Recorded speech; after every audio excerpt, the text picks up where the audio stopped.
Meus prezados, o título desse vídeo é A Reza e a Oração Sem Papa na Língua. Eu acho que a gente pode fazer um vídeo sendo sincero, honesto e dizendo exatamente o que acontece. No meio protestante não se reza, ou não se gosta de reza. É difícil ver um protestante rezar, né? E quando o protestante faz oração, ele faz a chamada oração pública, a oração espontânea, aquela oração que aparece ali na cabeça dele, como se ele estivesse conversando com alguém, né? Estou falando apenas dos grupos tradicionalistas, porque existem grupos no meio protestante, como os pentecostais, que falam coisas que ninguém entende, né? Pois bem, então, na oração, essa oração pública, qual é o instinto ou o sentimento que pode mover alguém a fazer oração assim? Ora, num grupo, prestem atenção, num grupo que valoriza a oração pública, a oração espontânea, e sobretudo um grupo que olha o orante com aqueles ares de que, puxa, ele deve ser um super crente, ele deve ser um santarrão, ele deve ser um homem especial, porque veja como a oração dele foi bonita, veja como a oração dele foi grande, veja como ele soube tocar no coração de Deus com aquelas orações, né? Então, o orante, ao saber que o público que está ali está enaltecendo a figura dele por causa daquela oração especial, então isso aí gera, nos protestantes de modo geral, gera aquela sensação de que precisa aprender a orar e a orar em público. Dificilmente você vai a um grupo desse que não queira orar, que ele não queira lhe estimular a orar. Olha, você faz uma reunião de oração, agora é você que vai orar, né? E então a pessoa que entra na igreja fica interessada em aprender a orar e começa a achar que aquilo é importante. E aí então, no momento que ele aprende, que ele perde a vergonha, que ele começa a orar em público, aí aquilo começa a gerar nele aquele sentimento, um sentimento assim agradável, né? Porque todo mundo fica em silêncio, só ele orando, e portanto às vezes a igreja inteira para, então ele se sente quase que o centro das atenções, sente-se especial. Então pode-se dizer o quê? Que esta oração é uma oração vaidosa, é uma oração que estimula o orgulho, estimula aquela vaidade, aquela presunção de o orante, eu sou um crente especial, porque eu oro a Deus, eu estou conversando com Deus e todo mundo está ouvindo o que eu estou dizendo, né? A minha oração é especial, e alguns até falam de prece poderosa e outras coisas assim, né? Então, quer dizer, observem que a oração espontânea, ela corre esse risco de levar a insuflar o ego, e o ego toma conta e a pessoa então passa a se sentir o Deus ali na história, né? Bom, então a reza, vamos agora passar para o comentário da reza. A reza é uma oração pré-impressa, escrita pré-impressa, e que a igreja inteira decora, a igreja inteira sabe de cor, né? A maioria dessas orações o povo sabe de cor, e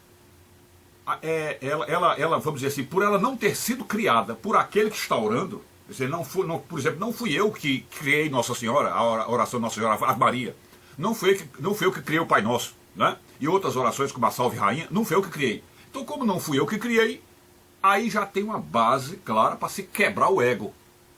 Quebra o ego. Por quê? Porque se é uma oração que você não criou e você está apenas lendo ou decorando aquilo que outro falou, isso aí quebrou o seu ego. Por quê? Porque você não pode mais dizer para si que eu estou orando, eu fiz uma grande oração, eu falei com Deus de maneira especial, né?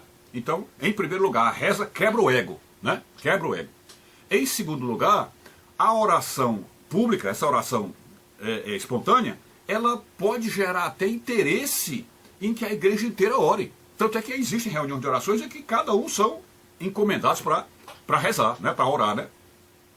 Então, já uma oração reza, essa pré-impressa, ela pode ser aplicada repetidamente, né? Enquanto que uma oração espontânea não se repete, porque a pessoa que está orando a Deus, dificilmente ela consegue repetir as mesmas coisas, né? Ela pode repetir algumas imprecações, alguma coisa, como dizer, Senhor, meu Senhor, né?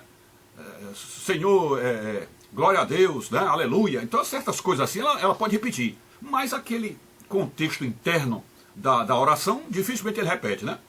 De certo modo, dá uma repetição quando ele diz, Senhor, eu estou te pedindo por fulano, Senhor, levanta a saúde de alguém, Senhor, dá dá um emprego para fulano. Então há algumas repetições, mas é essencialmente uma oração que não se repete, né?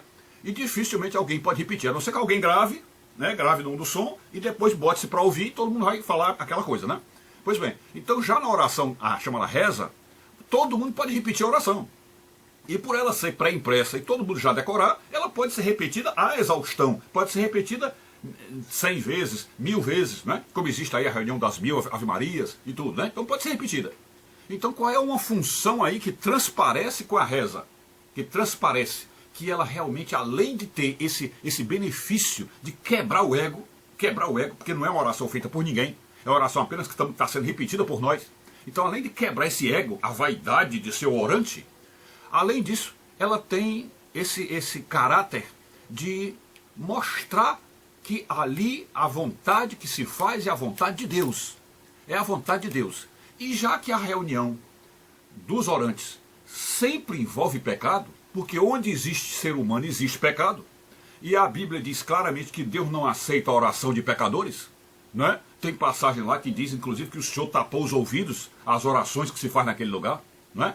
Então, já que a oração é sempre uma mistura de pecado com santidade, há sempre alguém tentando ser santo, mas sempre o pecado atrapalhando, então a oração acaba servindo como uma espécie de castigo. É um castigo, porque se a pessoa está ali em pecado, e o pecado dela é geralmente porque não quer fazer a vontade de Deus, geralmente é isso, não quer fazer a vontade de Deus. Então, se ela está ali, está num ambiente de oração, mas não quer fazer a vontade de Deus, então a reza vem para dizer assim, olha, reze, fale de propósito isso aqui que está sendo escrito, isso aqui que todo mundo sabe, você vai falar. E não vai falar uma vez, não vai falar 10 vezes, 20 vezes, 100 vezes. Então a oração, a reza, chamada reza, pode servir de castigo. E é um castigo divino, maravilhoso, porque está quebrando o ego e está obrigando o orante a fazer a vontade de Deus. Compreende aí? Por isso é que quando na confissão, geralmente no sacramento da confissão, que se vai ao padre fazer a confissão auricular, geralmente os, entre aspas, os castigos que são passados ali naquela hora para o pecado, para que a pessoa vença, que é chamada penitência, para que a pessoa vença aquilo ali, os castigos geralmente tem o quê? Olha, reze 10 Ave Maria, reze 100 Pai Nosso, né? Então, geralmente é uma aplicação de uma penalidade para quem cometeu o pecado e que, portanto, com aquelas rezas repetidas, machucando o ego, quebrando o ego, aquilo você está vencendo aquele pecado, que todo pecado é a exacerbação do ego, é quando o ego passa por cima de tudo. Então, na hora que o padre manda você rezar, essas rezas repetidas, automaticamente ali você está pagando um pecado, porque você está vencendo o seu ego, ok? Então, eu acho que aí vocês conseguiram compreender esse resumo que eu estou fazendo. Mas o texto original disso que está sendo tratado aqui, o resumo, está lá na descrição e vocês podem ver aí os itens, né, que compuseram esse nosso resumo aqui, ok? Então é isso. Fiquem com Deus, saúde e paz, tudo de bom.